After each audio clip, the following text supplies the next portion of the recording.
I'm going to tell you a story about two men. One is a pilot and one is a photographer. They knew each other and they worked together. And during the height of their success, they both died just a few years apart. And that story begins right here with this photograph. This is a picture of Girls High School in Atlanta, Georgia, built around 1925. This photograph was taken in 1927, and as you can see, the girls were all lined up in formation, spelling out the initials of their school. They're waiting for an airplane to fly by and take the picture. In 1927, that airplane would be a biplane with a seat in the front and a seat in the back. The pilot would be in one seat and the photographer would be in the other seat. The pilot of this aircraft is named Beeler B. Blevins, and the photographer is named Francis Ebenezer Price.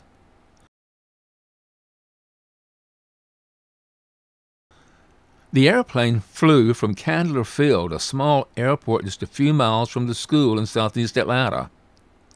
After taking off, the airplane would arrive at the school just a few minutes later and fly by at a very low altitude. And click, the picture would be taken, a one-of-a-kind historic photograph. Okay, so let's find out a little bit more about this pilot, Beeler Blevins. He was born in Kansas, but he was raised in Missouri. He went to Park College in Missouri, and it was there that he met his future bride, Viva Gray. And if you look through the yearbook, you'll see pictures of them sitting side by side, just like this one. Out of college, they were married in 1917, and Beeler and his wife moved to Atlanta, Georgia, where he used his military experience to start a business in aviation. When Beeler first started flying from this area, Candler Field was a former dirt racetrack, just big enough to land an airplane. But he built a hangar and started selling airplanes and giving flying lessons and anything else that he could do to make money with this airplane.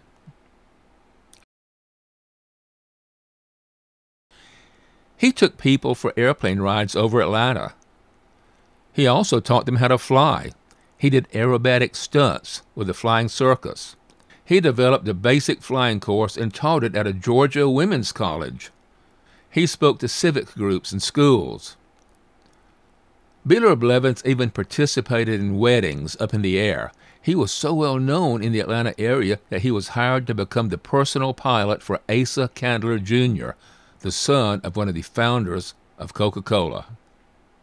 So, in a nutshell, this man was one of the earliest pilots who was flying around Atlanta, creating business and creating a name for Atlanta aviation. And this dusty little airport eventually became Hartsfield-Jackson International Airport, one of the largest in the world. And now it's time to take a look at the photographer, Francis Ebenezer Price. His birthplace is listed as Indiana. In time, he made his way to Alabama, where he was employed by Russell Brothers Photography Studio. And while there, he met his future wife, Sally Mosley Cotton, a woman who apparently appreciated very large hats.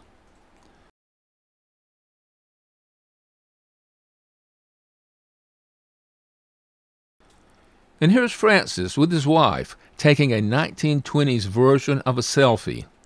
You can see his thumb pressing the cable release for the camera. Francis Price and his new wife moved to Atlanta, and he quickly became the staff photographer for the Atlanta Constitution newspaper.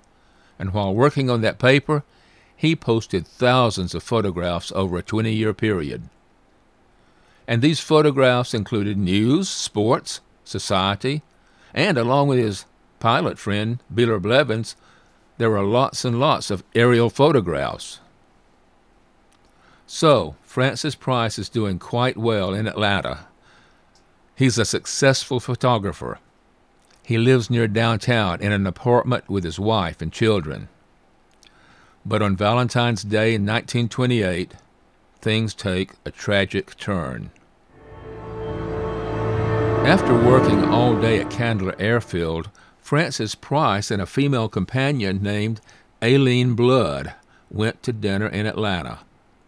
After that, they went to the Atlanta Constitution Building so he could return his cameras and equipment. The two of them entered the elevator, and the elevator operator took them to floor number 6, where they left the elevator and went into Frances Price's office area. And the elevator went back down, and the operator said he heard 2 gunshots.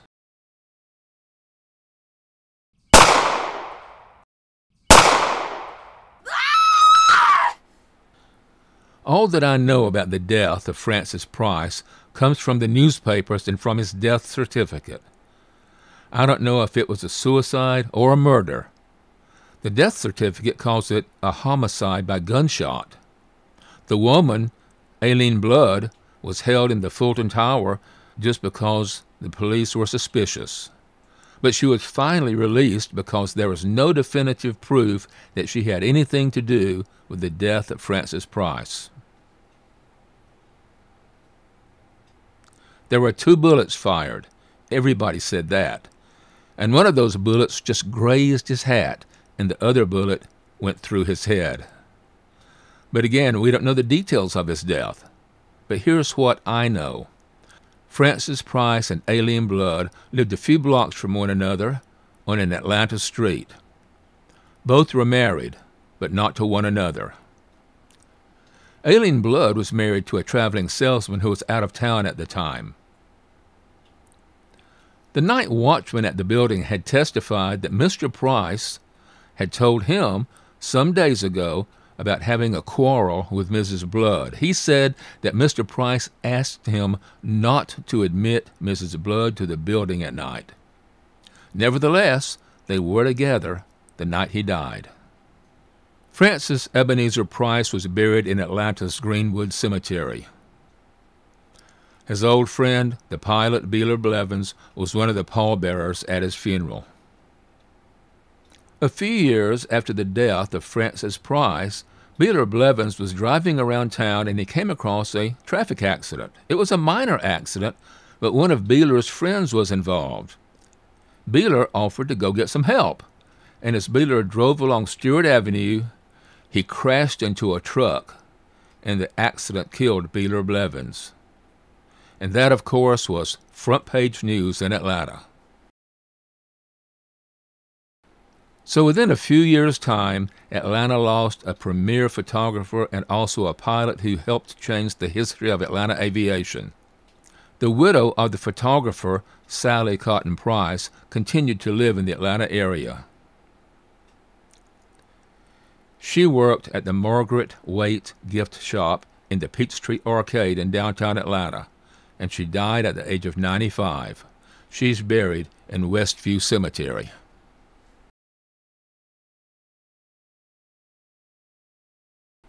Viva Gray Blevins, who married Beeler Blevins right out of college, stayed in their same house in Hapeville and became quite active in the gardening community, where she won many awards for floral arrangements. Viva died in 1978 at the age of 85. She is buried next to her husband in the College Park Cemetery, adjacent to Hartsfield-Jackson International Airport, the airport where Beeler Blevins started flying when it was just a dirt racetrack called Candler Field.